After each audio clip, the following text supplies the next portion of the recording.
अगर आपको मेरी वीडियो अच्छी लगी तो मेरी वीडियो को लाइक, शेयर एंड सब्सक्राइब जरूर कर देना। Thank you so much. Hello my dear student, today I am going to explain chapter 2 of class 10th NCERT book. आज मैं एक्सरसाइज 2.1 एक्सप्लेन करूंगी। तो हमारा फर्स्ट जो क्वेश्चन है, the graph of the y is equals to p of x are given for the some polynomials p of x, find the number of zeros of p x. तो हमें क्या करना है, इनमें नंबर ऑफ जीरोज निकालनी है। किसकी number of zeros निकालनी है? पी ऑफ एक्स की। तो आपकी जो जहाँ पे जो भी आपको लाइंस दी हुई हैं ग्राफ में, तो वहाँ पे हमें क्या करना है, देखना है कि ये जो लाइन है जो एक्स को कितने टाइम्स टच कर रही है। तो जो हमारा फर्स्ट क्वेश्चन है, इसमें हमारी लाइन देखो, ये रही लाइन हमारी, और ये एक्स एक्स के ऊपर तो है नहीं, तो इसकी नंबर ऑफ जीरोज कितनी हो जाएंगी? 0। देन हमारा नेक्स्ट क्वेश्चन है सेकंड क्वेश्चन। इसमें हम देखते हैं जी जो हमारी लाइन है, जी एक्स वाली लाइन को कितने टाइम्स टच कर रही है। तो ये इसको टच कर रही है 1 टाइम, तो हमारा answer is number of zeros आ गई 1। देन हमारा है नेक्स्ट क्वेश्चन। इसमें हमारी जो एक्स की वैल्यूज क्या आएंगी, कितने बार टच कर रही है जी लाइन? 1 2 3। तो हमारी नंबर ऑफ जीरोज कितनी आ गई यहाँ पे? 3। उसके बाद हम नेक्स्ट क्वेश्चन में जाएंगे। तो जहाँ पे देखो हमारी जी जो लाइन दी हुई है, ये कितने टाइम टच कर रही है? 1 2। हमारी नंबर ऑफ जीरोज आ गई 2। उसके बाद हमारा फिफ्थ क्वेश्चन है, जहाँ पे हमारी नंबर ऑफ जीरोज कितनी आएंगी? 1 2 3 एंड 4। हमारी नंबर ऑफ जीरोज है 4। देन हमारा सिक्स्थ क्वेश्चन है 1 2 3। हमारी नंबर ऑफ जीरोज है 3। जितने बार भी जो आपकी एक्स एक्सिस को जो लाइन कट करेगी, उतनी ही हमारी नंबर ऑफ जीरोज आएंगी, और कंडीशन आपको जहाँ से पता चल जाएगी। ये है हमारी exercise 2.2। Find the zeros of the quadratic polynomial and verify the relationship between the zeros and the coefficient. हमें क्या करना है, क्वाड्रेटिक पॉलिनोमियल की जीरोज निकालनी है, और फिर उसके बीच क्या करना है, हमें जीरोज और कोफिशिएंट के बीच रिलेशन फाइंड आउट करना है। तो सबसे पहले हम मिडिल स्प्लिटिंग टर्म से क्या करेंगे, एक्स की वैल्यू निकाल लेंगे। तो जहाँ पे मिडिल स्प्लिटिंग टर्म के अकॉर्डिंग क्या है, हमारा सम क्या आना चाहिए? -2 एंड प्रोडक्ट इज -8। तो हमारे कौन से दो नंबर होंगे जिनको हम प्लस माइनस करके क्या करेंगे? 2 आए, तो 4 2 8, 4 -2 -2। तो जहाँ से हम क्या करेंगे, कॉमन निकाल लेंगे। इस तरह से 2 कॉमन निकल जाएगा, तो हमारी x -4 और x + 2। तो हमारी x की दो वैल्यूज आ जाएंगी 4 एंड -2। तो ये हमारी एक अल्फ़ा है, एक को हम क्या कर लेते हैं, बीटा मान लेते हैं। अब हमारी जो जनरल इक्वेशन होती है वो क्या होती है? ax² + bx + c = 0। तो जहाँ पे हमें क्या होता है, ये जो हमारा x का कोफिशिएंट होता है b, x² का कोफिशिएंट हमारा a है, ये हमारी कांस्टेंट टर्म। तो जो हम सम ऑफ द जीरोज निकालते होते हैं, alpha plus beta some of the zeros, तो वो किसके इक्वल होता है? -b/a। तो जो हमने अल्फा और बीटा निकाला है, उनका हम क्या कर देंगे, यहाँ पे सम कर देंगे। जब आप सम करोगे तो हमारी वैल्यू आएगी 2। और नेक्स्ट हमें क्या करना है, जो हमारी जो इक्वेशन है उससे वैल्यू निकालनी है। तो जो हमारा x का जहाँ पे क्या कोफिशिएंट है? -2। जहाँ पे हम वैल्यू पुट कर देंगे, और हमारी a की वैल्यू क्या है? 1। तो हमारा जहाँ पे आंसर आ जाएगा 2। तो हमारा जो सम है, सम ऑफ द जीरोज बाय हमारा इस क्वेश्चन से और हमारी इस इक्वेशन से क्या आया है? इक्वल आया है। फिर हम निकालेंगे product of the zeros. Product of the zeros हमारा किसके इक्वल होता है? Constant term upon coefficient of x²। तो हमारी कांस्टेंट टर्म c है, और x² का कोफिशिएंट हमारा a है। अल्फा बीटा को हमें मल्टीप्लाई करना है, तो जो हमारी जीरोज है हम उसको मल्टीप्लाई कर लेंगे, हमारा आंसर आएगा -8। और फिर हम क्या करेंगे, सेम इक्वेशन से निकालेंगे। c की वैल्यू हमारी है -8, यहाँ पे पुट कर देंगे। कोफिशिएंट ऑफ x² क्या है हमारा, यहाँ पे 1 है, तो हमारा आंसर आ गया -8 = -8। तो ये हमारा रिलेशन क्या हो गया, वेरीफाई हो गया। Here is our second question, 4s² - 4s + 1 = 0। जहाँ पे भी हमें क्या करना है, मिडिल स्प्लिटिंग टर्म लगानी है। मिडिल स्प्लिटिंग टर्म में हमने क्या करा था, सेम कि हमें प्लस माइनस करके -4 आना चाहिए, और मल्टीप्लाई करके हमारा 4 आना चाहिए। तो हम क्या करेंगे, जैसे हमारा 2 × 2 क्या होता है, 4 होता है, और 2 + 2 - 2 क्या होता है हमारा -4। तो जहाँ पे हम क्या करेंगे, कॉमन निकाल लेंगे। जब आप जहाँ से कॉमन निकालोगे, और जहाँ से हम क्या करेंगे, -1 कॉमन निकाल लेंगे, तो हमारी s की वैल्यू निकाल देंगे, जहाँ पे हम 2s - 1 एंड 2s - 1। तो हमारी s की यहाँ पे दो वैल्यूज़ आ जाएंगी, 1/2 एंड 1/2। तो हम इसको अल्फ़ा मान लेंगे। अल्फ़ा हमारा 1/2 है, और बीटा भी हमारा 1/2 है। फिर इसके बाद हम क्या करेंगे, अल्फ़ा प्लस बीटा निकालेंगे। सम ऑफ द जीरोज़ किसके इक्वल होता है? -b/g। और जहाँ पे हम क्या करेंगे, अल्फ़ा और बीटा की वैल्यू पुट कर देंगे, 1/2 और 1/2। तो हम पहले इस साइड को सॉल्व करेंगे, यहाँ पे हमारा आंसर आ जाएगा 1। उसके बाद हमें क्या करना है, जो हमने इक्वेशन है उससे निकालना है -b। b की वैल्यू हमारी क्या है यहाँ पे? -4। और हमारी a की वैल्यू क्या है यहाँ पे? 4। तो इसके बाद हमारा आंसर क्या आ जाएगा यहाँ पे 1। तो ये हमारा सम वेरीफाई हो गया। फिर हम क्या करेंगे, प्रोडक्ट वेरीफाई करेंगे। प्रोडक्ट ऑफ द जीरोज किसके इक्वल होता है, C/A। तो हमारा प्रोडक्ट क्या करेंगे, अल्फा और बीटा की जहाँ पे वैल्यू डाल देंगे 1/2 इंटू 1/2, तो हमारा आंसर इज 1/4। तो C हमारा क्या है, कॉन्स्टेंट टर्म 1 है और हमारी A क्या है, 4 है। तो 1/4 इक्वल्स टू 1/4। तो हमारा सम भी वेरीफाई हो गया और हमारा प्रोडक्ट भी वेरीफाई हो गया। Here is our third question, 6x² - 3 - 7x। तो हमें पता है जब हम क्वेश्चन को सॉल्व करते हैं, जो x की वैल्यू होती है हमारी बिटवीन होती है, इन बिटवीन होती है, तो हम जहाँ पे इसको शिफ्ट कर लेंगे, फिर हम जहाँ पे मिडिल स्प्लिटिंग टर्म लगाएंगे, मिडिल स्प्लिटिंग टर्म के अकॉर्डिंग हमारा प्रोडक्ट क्या आना चाहिए, -18 आना चाहिए और हमारा सम -7 आना चाहिए। तो जो हमारे दो नंबर्स होते हैं -9x + 2, 9 2 = 18 और -9 + 2 -7। तो उसके बाद हम इसको स्प्लिट कर लेंगे। स्प्लिट करने के बाद यहाँ पे हम कॉमन निकाल लेंगे। जब आप जहाँ पे कॉमन निकालोगे तो कॉमन आ जाएगा हमारा 3x - 2x, और जहाँ पे हमारा कुछ भी कॉमन नहीं है तो हम निकालेंगे 1, 2x - 3। तो हमारी जहाँ पे x की वैल्यूज़ निकल जाएंगी 3x + 1 दैन 2x - 3। तो x की दो वैल्यूज़ आ गई -1/3 और 3/2। एक हमारी अल्फ़ा की वैल्यू मान लो, एक को हम क्या करेंगे, बीटा की वैल्यू मान लेंगे। फिर हम निकालेंगे sum of the zeros. Sum of the zeros हमने पहले भी करा है, किसके इक्वल होता है, -b/a के। तो जहाँ पे हम अल्फ़ा और बीटा की वैल्यू डाल देंगे, अल्फ़ा और बीटा की वैल्यू डालेंगे जहाँ पे, तो हमारा होएगा -1/3 + 3/2। फिर हम इसका एलसीएम ले लेंगे, यहाँ पे आ गया हमारा -3 + 2, ये हमारी वैल्यू आ गई 7/6। उसके बाद हम क्या करेंगे, जो हमारा -b कहाँ पे है, ये रहा हमारा -b, x के साथ जो वैल्यू होती है वो हमारी b की वैल्यू होती है, तो -7/6।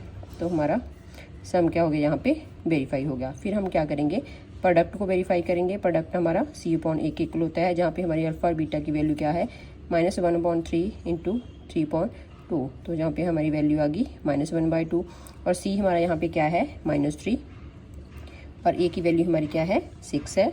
तो वो जहाँ पे हम पुट कर देंगे, इसको जब हम कट करेंगे तो आ गया -1/2 और हमारा आंसर वेरीफाई हो गया। Here is our fourth question, 4u² + 8u। तो जहाँ पे हमारी मिडिल स्प्लिटिंग टर्म लगेगी नहीं, क्योंकि हमारे पास जहाँ पे क्या है, C की वैल्यू नहीं है, तो हम क्या करेंगे, इन टर्म में से कॉमन निकाल लेंगे। तो जहाँ से आप कॉमन निकाल लो, 4u अंदर रह गया हमारा u + 2। तो जहाँ से हमारी u की दो वैल्यूज़ आ जाएंगी, दोनों इक्वेशंस को 0 के साथ इक्वेट कर दो, u + 2 = 0। एक तो हमारी वैल्यू आ गई 0 और हमारी दूसरी वैल्यू है -2। तो अल्फ़ा की वैल्यू एक है 0 और बीटा की वैल्यू है -2। फिर हम निकालेंगे वेरीफाई करने के लिए sum of the zeros. Sum of the zeros -b/a, alpha और बीटा की वैल्यू डाल दो जहाँ पे, तो हमारा आंसर आ जाएगा -2। और जहाँ पे हमने फिर से क्या करना है, इक्वेशन से वैल्यू निकालनी है, तो b की वैल्यू है -8 और a की वैल्यू है 4। तो जहाँ पे कटिंग करने के बाद हमारा हो गया -2। तो दोनों की दोनों वैल्यू इक्वल आ गई, हमारा सम वेरीफाई हो गया। नेक्स्ट हम निकालेंगे product of the zeros. Product of the zeros हमारा होता है कॉन्स्टेंट टर्म अपॉन a। तो अल्फ़ा की वैल्यू 0 है और बीटा की वैल्यू -2 है, तो इसकी वैल्यू आ गई 0। तो जहाँ पे देखो कांस्टेंट टर्म, पर हमारी तो जहाँ पे कोई भी कांस्टेंट टर्म नहीं है, तो जहाँ हम लिखेंगे जहाँ पे 0, 0/4 0। तो हमारा प्रोडक्ट भी वेरीफाई हो गया। Here is our fifth question, t² - 15। तो जहाँ पे हम क्या करेंगे, इसको 0 के इक्वेट करके t की वैल्यूज़ निकालेंगे।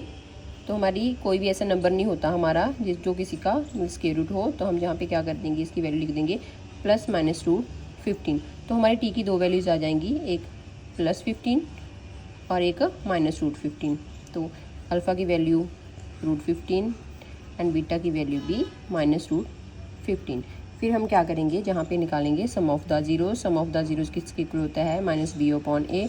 तो हम इन दोनों जीरोज़ का क्या कर देंगे, सम कर देंगे। जब आप इनका सम करोगे तो आंसर 0 आ जाएगा, -b/a। तो देखो -b, जहाँ पे हमारी t वाली टर्म कोई भी नहीं है, तो हम जहाँ पे पुट करेंगे 0/1, तो हमारा सम वेरीफाई हो गया। देन हम करेंगे प्रोडक्ट वेरीफाई। प्रोडक्ट हमारा constant term upon a, alpha और बीटा की वैल्यू पुट कर दो, √15 इंटू -√15। तो जहाँ पे जब हम इनको मल्टीप्लाई करेंगे तो हमारा आंसर आएगा -15।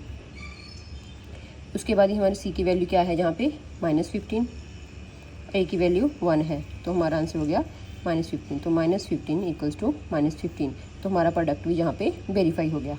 Here is our sixth question, 3x² - x - 4 = 0। तो जहाँ पे हम क्या करेंगे, मिडिल स्प्लिटिंग टर्म लगाएंगे। मिडिल स्प्लिटिंग टर्म लगाने के लिए हमें फिर से क्या चाहिए, सम हमें क्या चाहिए, -1 चाहिए और प्रोडक्ट हमारा क्या होना चाहिए, -4। तो जहाँ पे हम इसको स्प्लिट कर लेंगे, 3x - 4x + 3x minus 4 equals to 0। यहाँ पे हम कॉमन निकाल लेंगे, हमारा x कॉमन आ जाएगा, अंदर रह जाएगा 3x माइनस 4, और जहाँ से हम क्या करेंगे +1 कॉमन निकाल लेंगे तो हमारा 3x माइनस 4 यहाँ पे आ जाएगा। तो हमारी x की दो वैल्यूज़ आ जाएंगी जहाँ से x प्लस 1 3x माइनस 4, तो x की एक वैल्यू आ गई -1 और हमारी सेकंड वैल्यू आ गई 4/3। फिर हम निकालेंगे sum of the zeros. Sum of the zeros minus b/a।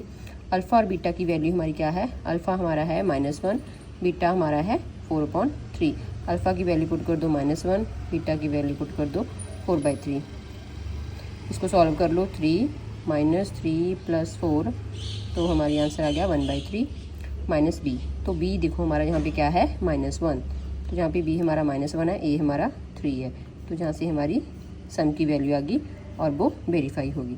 फिर हम निकालेंगे product of the zeros. Product of the zeros means alpha और बीटा को मल्टीप्लाई करना है, वो होता है हमारा c/a। अल्फ़ा और बीटा की वैल्यू जहाँ पे डाल देंगे 4/3, हमारा आंसर आया -4/3।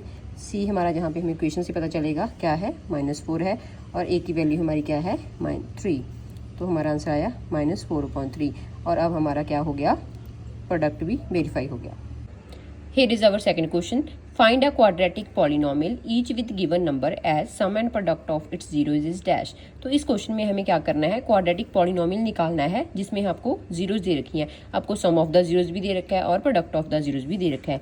मीन्स कि आपको क्या दे रखा है, अल्फा प्लस बीटा की वैल्यू 1/4 दे रखी है और अल्फा बीटा प्रोडक्ट क्या दे रखा है -1। तो क्वाड्रेटिक पॉलिनोमियल निकालने का क्या होता है, हमारे पास एक जनरल मेथड होता है, जनरल फॉर्मूला होता है x² minus alpha plus beta x plus alpha beta equals to 0। Means आपको जब भी सम एंड प्रोडक्ट दिया जाएगा तो जहाँ पे आप सम पुट कर दो, जहाँ पे प्रोडक्ट पुट कर दो। तो हमारी जहाँ पे सम की वैल्यू क्या है 1/4 और अल्फ़ा बीटा की वैल्यू क्या है हमारी -1। तो हम इसका एलसीएम ले लेंगे, जब आप इसका एलसीएम लोगे तो हमारा एलसीएम आ जाएगा 4, देन इसको मल्टीप्लाई और ऊपर कर देंगे डिवाइड, नीचे मल्टीप्लाई और ऊपर कर देंगे डिवाइड, तो 4x² माइनस x प्लस इससे डिवाइड करा 4 को ऊपर मल्टीप्लाई करा -4। तो हमारी ये क्वाड्रेटिक इक्वेशन आ गई 4x² minus x minus 4 equals to 0। जी हमारा 4 इधर चला जाएगा और हमारी क्वाड्रेटिक पॉलिनोमियल इक्वेशन आके निकल गई आपकी जहाँ पे। उसके बाद है हमारा सेकंड क्वेश्चन। सेकंड क्वेश्चन है हमारा √2 आपको सम दिया हुआ है और 1/3 आपको प्रोडक्ट दिया हुआ है। फिर से हम जनरल इक्वेशन में वैल्यू डालेंगे, x² minus alpha plus beta x plus alpha beta equals to 0। Sum यहाँ पे पुट कर देंगे, सम है हमारा √2 और जहाँ पे अल्फ़ा बीटा की वैल्यू है 1/3। फिर से आप इसका एलसीएम लोगे, एलसीएम हमारा 3 आ जाएगा, 3 को 1 से डिवाइड करो 3 को ऊपर मल्टीप्लाई करो 3x² और जहाँ पे फिर सेम मेथड, जहाँ पे आ जाएगा 3√2x और जहाँ पे हमारा 1 आ जाएगा। देन इसके बाद हमारी क्वाड्रेटिक पॉलिनोमियल की इक्वेशन आ गई 3x² minus 3√2x plus 1 equals to 0। Next हमारा थर्ड क्वेश्चन है 0√5। फिर से हम क्या करेंगे, इसको जनरल इक्वेशन में पुट कर देंगे सम एंड प्रोडक्ट। तो सम हमारा क्या है 0 है, प्रोडक्ट हमारा √5 है, x² minus 0x plus √5 equals to 0। तो हमारी इक्वेशन आ गई x² प्लस √5 इक्वल्स टू 0। तो ये हमारी क्वाड्रेटिक पॉलिनोमियल की इक्वेशन आ गई। इसके बाद है हमारा फोर्थ क्वेश्चन 1 और 1। सम भी 1 है, प्रोडक्ट भी 1 है। फिर से हम क्या करेंगे, इसको जनरल इक्वेशन में पुट करेंगे, x² minus sum of the zeros of x plus product of the zeros. Sum जहाँ पे पुट कर दो, 1 है तो 1 पुट कर देंगे और अल्फ़ा बीटा की वैल्यू भी 1 है तो 1 पुट कर देंगे। जनरल इक्वेशन आ गई x² minus x plus 1 equals to 0। Then हमारा फिफ्थ क्वेश्चन है -1/4 एंड 1/4। सम हमारा -1/4 है, प्रोडक्ट हमारा 1/4 है। फिर से हम क्या करेंगे, इसको जनरल इक्वेशन में पुट कर देंगे। मैंने आपको हर एक क्वेश्चन में जनरल इक्वेशन लिख के दी है ताकि आप कंफ्यूज ना हो। तो x² minus alpha plus beta, तो x² अल्फ़ा प्लस बीटा की वैल्यू है -1/4x प्लस 1/4। फिर हम क्या करेंगे, इसको सबसे पहले इसका साइन चेंज करेंगे, 1/4 इज इक्वल्स टू 0। एलसीएम ले लो, जहाँ पे एलसीएम ले लिया तो 4 को 1 से डिवाइड करा 4 को ऊपर मल्टीप्लाई करा 4x² x plus 1 equals to 0। 4 उस साइड जाके 0 हो जाएगा। Then 4x² plus x plus 1 is equals to 0। ये हमारी क्वाड्रेटिक पॉलिनोमियल की इक्वेशन आ गई। Here is our sixth question 4(1) x² minus sum of the zeros x plus alpha beta. तो जहाँ पे हम सम पुट कर देंगे, सम हमारा क्या है 4 है, तो x square minus 4x plus और अल्फ़ा बीटा की वैल्यू हमारी 1 है। प्रोडक्ट हमें ये हमें क्वेश्चन में गिवन है, तो हमारी इक्वेशन आ गई x square minus 4x plus 1। तो ये हमारी क्वाड्रेटिक पॉलिनोमियल की इक्वेशन आ गई। Thank you.